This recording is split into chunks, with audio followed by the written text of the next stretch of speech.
Coming to you from Hollywood and Highland, the beating heart of the biz. This is Hollywood 411. The A-Rod divorce drama gets ugly. Anna Shrink says Christy Brinkley and her husband have some serious issues. Hollywood 411 starts right now. Joining me now to hash out these celebrity divorce dramas is Stacey Phillips, a high-profile celebrity divorce attorney. Welcome. Also author of Divorce, It's All About Control, How to Win the Emotional, Psychological, and Legal Wars. And they have all of this going in this Christy Brinkley Cook divorce. This is an unbelievable story that just continues to get crazier.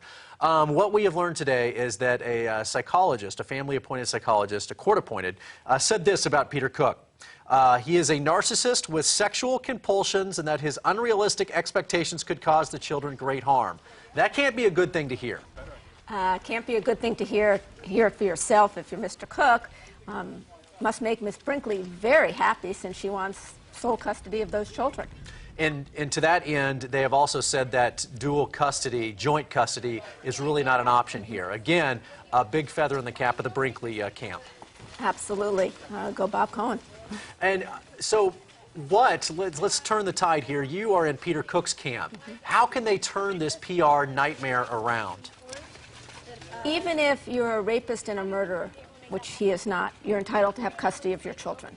Your children are part you, and if you do not spend time with them, they're going to wonder who you are and won't have the benefit of part of your personality. So even if he is narcissistic, and frankly, how many people are not narcissistic? Right. I won't just say men. Why are you looking at me? Well, you're good looking, therefore you're narcissistic. That probably goes hand in hand. He should have time with his children. Yeah. But it just seems like right now everything's going Christie's way, and they just seem to have control of the papers, the story, and everything. Yes and no. I mean, I think Mr. Cook's commentary that she's out for revenge does hold a little bit of weight. Apparently in her last divorce, not the one from Billy Joel, right, she went through the same drama. And she is a gorgeous woman, but she does look a little bit angry, but frankly, she should be. Yeah, she's doing it with a smile and very calculated, and that scares me as a man. Another crazy story, Alex Rodriguez of the Yankees, his wife Cynthia are getting divorced, that is for sure. This deal with he and Madonna, kind of fuzzy whether that affair ever happened. You brought up something very interesting before we started this, that this is kind of bad timing for her to bring up this divorce. If I were her lawyer, I would counsel her that she should, one, keep a low profile. She's not doing that. And two, don't file in the middle of such an important season for him.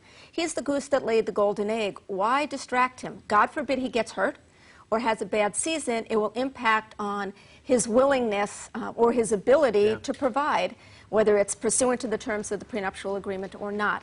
And regardless of what the prenuptial says, they have children, so she will get child support. So she wants to maximize her financial gain. And also, this is the father of her children. She's going to have to live with him for her kids for a very long time. And it's funny you mentioned that. He went 0 for 4 last night, so he is struggling career-wise, and it's not exactly going to help. I really want to ask you about this prenup. Obviously, they signed a prenup. Does it matter that all these women are going to start coming forward saying they slept with him and he, has been sleeping around on the road? Does that matter, or is a prenup ironclad?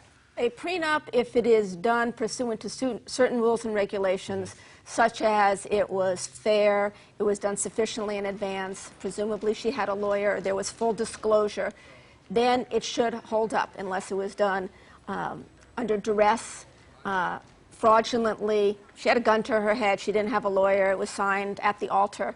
Then there may be a problem. We haven't heard what her allegation is as to why she thinks it should be set aside. And at some point, she's going to anger a judge if she just keeps mucking it up. The judge wants to get to the heart of the matter and move on. Well, Stacey Phillips, thank you very much for the knowledge. I appreciate it. Attorney, and well, I'm going to call you.